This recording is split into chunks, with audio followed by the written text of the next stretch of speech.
So here's the idea. You know how you tell your kid to be a good sport?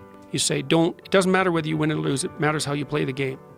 Okay, so I've been unpacking that in my lectures because it's really, really complicated. It's like you tell your kid that and they look at you and they think, well, what do you mean by that? Aren't I supposed to try to win?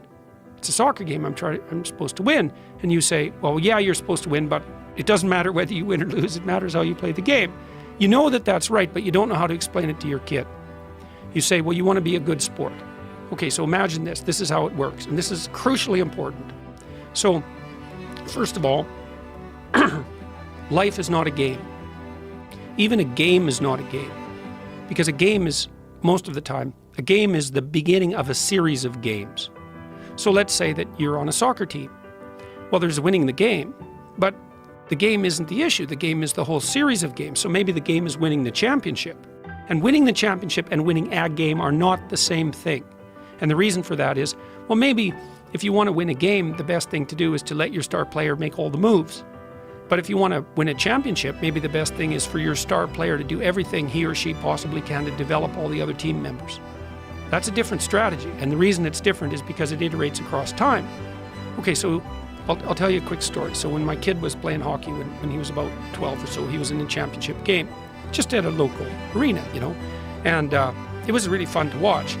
The teams were pretty equal, which is something that you want, so that everybody can expand their skills while they're playing.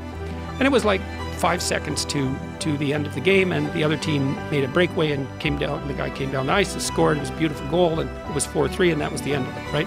And on my kid's team, there was the kid who was the star, and he was a pretty good hockey player. He came off the ice, and he was very annoyed about what had happened. He smashed his stick on the cement and was complaining about the refereeing and acting as if he'd been robbed. And his father came up, and instead of saying, "Get your act together, kid, that's no way to display yourself after a loss," he said, "Oh yeah, man, you were robbed, that the referees didn't ref right, and you played the best and you should have won." And I thought, you absolute son of a... You're ruining your son. And then the question is why? Because his son was the star and was trying to win. Why was he ruining his son? Well, you're trying to train your son not to win the game. You're trying to train your son to win the championship. And so that's a series of games. But then life isn't the championship. Life is a whole bunch of championships. It's a whole sequence of them. And so what you're actually trying to train your son to do is to be a contender in the entire series. And the way you do that is by helping him develop his character. And the character is actually the strategy that would enable him to win the largest number of games across the largest possible span of time. And one way you do that if you're a kid is like, well, what do you want to do with your kid? You don't want to teach him to win. You want to teach him to play well with others. And that's to be reciprocal. So that means to try to win, but also to pay attention to developing the other people around him and not to put winning the game above everything at all times. So then he's fun to play with. And this is absolutely crucial. You can help your kid become fun to play with between the ages of 2 and the age of 4. If your kid is fun to play with, then what happens? Kids line up to play with him. And adults line up to teach him. And if kids line up to play with him, then he'll have friends his whole life, and he'll be socialized, and he'll be invited to many games, some of which he'll win, all of which he'll be able to participate in. And if he's fun to play with, then adults will teach him things, and then he wins at life. And so when you say to your kid, it doesn't matter whether you win or lose, it matters how you play the game, what you're saying is, don't forget, kid, that what you're trying to do here is to do well at life. And you need to practice the strategies that enable you to do well at life while you're in any specific game. And you never want to compromise your ability to do well at life for the sake of winning a single game.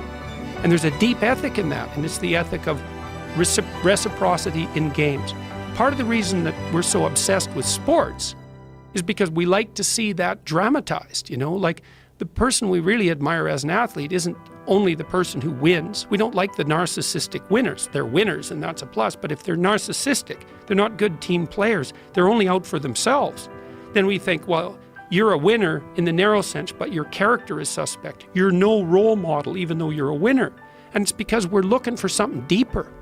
We're looking for that, the manifestation of character that allows you to win across the set of possible games. And that's a real thing. That's a real ethic. It's a fundamental ethic.